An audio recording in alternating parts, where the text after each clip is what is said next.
India Pak വെടിനിർത്തൽ ധാരണ നിലവിൽ വന്ന ശേഷം സാഹചര്യം വിലയിരുത്തുന്നതിന് നാളെ സുരക്ഷാ കാര്യങ്ങൾക്കുള്ള കേന്ദ്ര മന്ത്രിസഭാ സമിതി യോഗം ചേരും. കേന്ദ്ര മന്ത്രിസഭാ യോഗവും നാളെയാണ്. അതേസമയം വെടിനിർത്തൽ ധാരണയ്ക്കിടപെട്ടെന്ന അവകാശവാദം അമേരിക്കൻ പ്രസിഡന്റ് ഡൊണാൾഡ് ട്രംപ് ആവർത്തിക്കുന്നതിനിടെ ഇക്കാര്യത്തിൽ കേന്ദ്ര സർക്കാർ നിലപാട് വ്യക്തമാക്കണമെന്ന് ആവർത്തിക്കുകയാണ് കോൺഗ്രസ്. വെടിനിർത്തലിന് ശേഷം അതിർത്തി മേഖലയിലെ ജനജീവിതം സാധാരണ നിലയിലേക്ക് മടങ്ങുകയുമാണ്.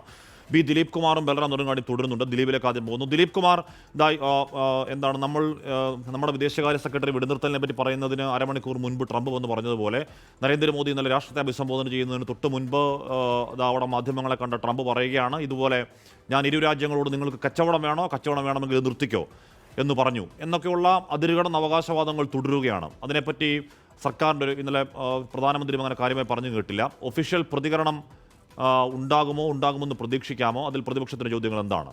ദിലീപ്.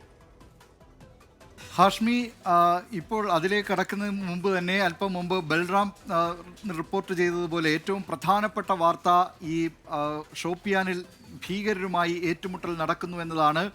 3 ഭീകരരെ ഇപ്പോൾ വളഞ്ഞിട്ടുണ്ട് സൈന്യം എന്നാണ് ലഭ്യമാകുന്ന വിവരം. അവർക്ക് ഈ പഹൽഗാം ഭീകരാക്രമണവുമായി ബന്ധമുണ്ടോ എന്ന കാര്യമൊന്നും സ്ഥിരീകരിച്ചിട്ടില്ല. വലിയ വെടിയൊച്ചകൾ കേട്ടുവെന്നാണ് നാട്ടുകാർ പറയുന്നത്. 3 ഭീകരരുടെ തലയ്ക്ക് 20 ലക്ഷം രൂപ ഇനാം പ്രഖ്യാപിച്ചുകൊണ്ട് ഇവരെക്കുറിച്ചുള്ള വിവരങ്ങൾ നൽകണമെന്ന് ആവശ്യപ്പെട്ട് ഷോപ്പിയാനിൽ വ്യാപകമായി അവരുടെ പോസ്റ്ററുകൾ പതിച്ചിരുന്നു. ഇതിന് പിന്നാലെയാണ് ഈ ഭീകരാക്രമണം ഉണ്ടായതെന്നത് ശ്രദ്ധേയമാണ്. കുൽഗാമിൽ നിന്ന് തുടങ്ങിയ ഭീകരരെ വളഞ്ഞുള്ള അവരുടെ പിന്നാലെ തന്നെ സൈന്യമുണ്ടായിരുന്നുവെന്നാണ് ഇപ്പോൾ ലഭ്യമാകുന്ന വിവരം. സൈന്യവും സുരക്ഷാ സേനവും ഒക്കെ ഇപ്പോൾ ഈ പ്രദേശം കെല്ലർ വനമേഖലയിലാണ് ഈ ഏറ്റുമുട്ടൽ നടക്കുന്നത്. പഹൽഗാം ഉൾപ്പെടുന്ന പീർപഞ്ചാൽ വനമേഖലയിലാണ്.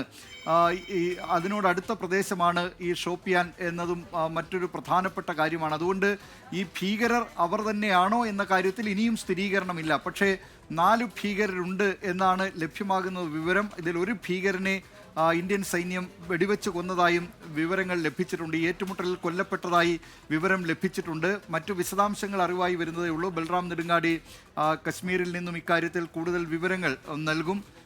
ഹാഷ്മി നേരത്തെ ചോദിച്ച ആ കാര്യത്തിലേക്ക് വന്നാൽ, ഇപ്പോൾ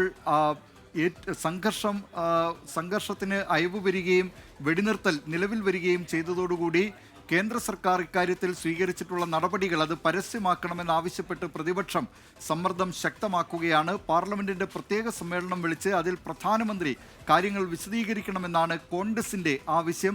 പ്രതിപക്ഷത്ത് ഇക്കാര്യത്തിൽ ചില അഭിപ്രായ വ്യത്യാസങ്ങളുണ്ട്. പ്രത്യേകിച്ച് NCP നേതാവ് ശരത് പവാർ രാജ്യസുരക്ഷയുമായി ബന്ധപ്പെട്ട വിവരങ്ങൾ അങ്ങനെ പരസ്യമാക്കേണ്ടതില്ല എന്ന നിലപാടാണ്. പക്ഷേ കോൺഗ്രസ് ആണെങ്കിൽ ഈ വിവരങ്ങൾ അറിയണം, ജനങ്ങളെ അറിയിക്കണം. അതിൽ 1972 ഇന്ത്യ പാക് യുദ്ധകാലത്ത് അതിനുശേഷമുണ്ടാക്കിയ സിംല കരാർ പ്രകാരം 2 രാജ്യങ്ങളും തമ്മിലുള്ള പ്രശ്നത്തിൽ ഒരു 3-ാം കക്ഷിയുടെ ഇടപെടൽ അത് അനുവദിക്കുന്നില്ല. അങ്ങനെ എന്തെങ്കിലും ഇടപെടൽ ഉണ്ടായിട്ടുണ്ടോ?